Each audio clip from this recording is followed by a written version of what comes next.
Hello viewers, good morning. இன்று நான் சக்கரை பொங்கல் எப்படி செய்யறதுன்னு உங்களுக்கு சொல்ல போறேன்.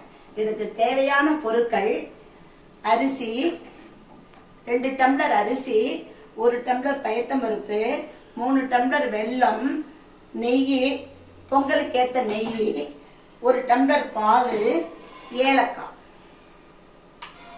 இப்போ அடுப்பை பத்த வைக்க போறேன்.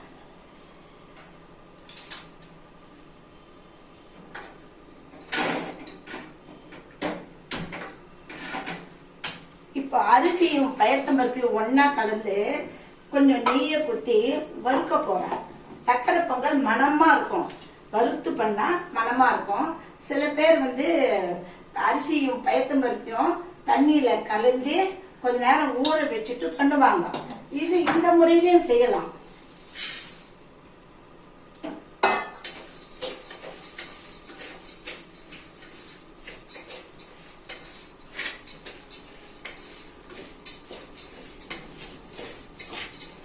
மூடிட்டு 3 டம்ளர் வெல்லம் வச்சிருக்கிறேன். இதை கரைய வச்சு வடிகட்டி காமிக்கிறேன். அப்புறம் இந்த சாதம் வெந்த பிறகுதான் இதை பாகு வச்சு சாத்தை போட்டு கலரணும். இப்போ அரிசியை வறுத்தாச்சு. பயத்தம்பருப்பையும் அரிசியும் போட்டு வறுத்துட்டேன். இப்போ இதுக்கு 3 டம்ளர் மொத்தம். அது இப்போ 9 டம்ளர் தண்ணி வச்சிருக்கிறேன். இதை அதில் குத்தணும்.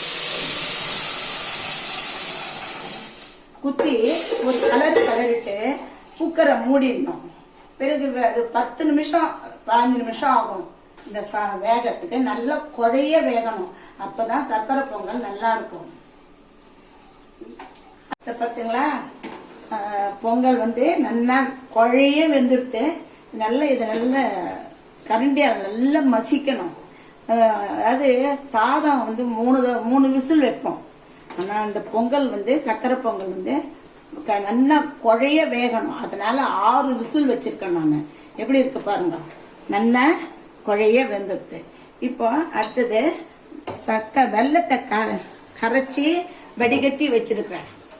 இது அதுல கொட்டி நல்லா கலரணும்.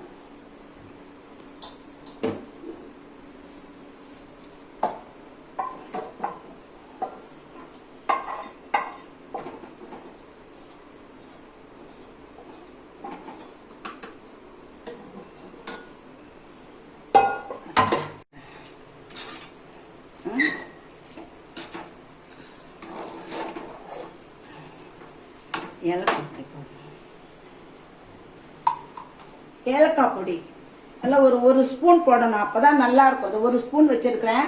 இந்த 1 ஸ்பூன் அப்படியே போட்டேன். முந்திரி பருப்பு வறுத்து வச்சிருக்கேன். முந்திரி பருப்பும் திராட்சை பழமும் நெய்யில வறுத்து வச்சிருக்கிறேன். இப்ப நல்லா கொட்டி கலரிட்டு இந்த வெள்ளப்பாக கொட்டி நல்லா கலரின பிறகு 1 டம்ளர் பால் வச்சிருக்கேன். நல்லா வாசனையா இருக்கும். அதனால இந்த பாலை இதுல குத்துறேன்.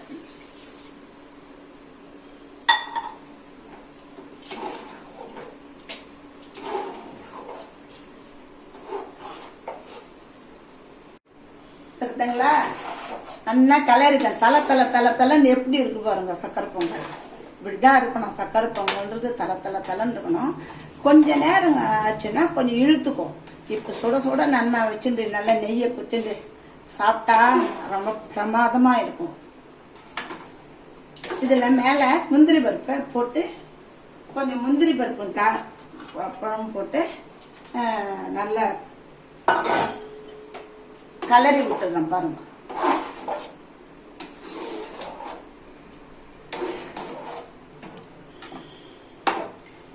நெய் குத்தலாமா? 2 ஸ்பூன் நெய் குத்துறேன்.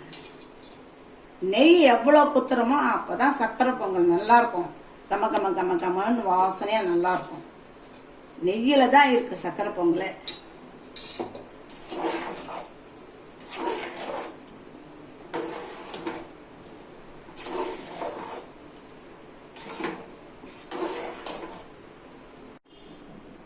சுவையான சக்கரை பொங்கல் தயார். இந்த நவராத்திரி திருநாள்ல எல்லா வளமும் பெற்று நீங்க பாக்குறவங்க பார்க்காதவங்க எல்லாரும் எல்லா வளமும் பெற்று நல்லா வாழணும். நம்ம இந்தியாவில் இருக்கிற இந்த கொரோனா ஓடி போயிடணும்.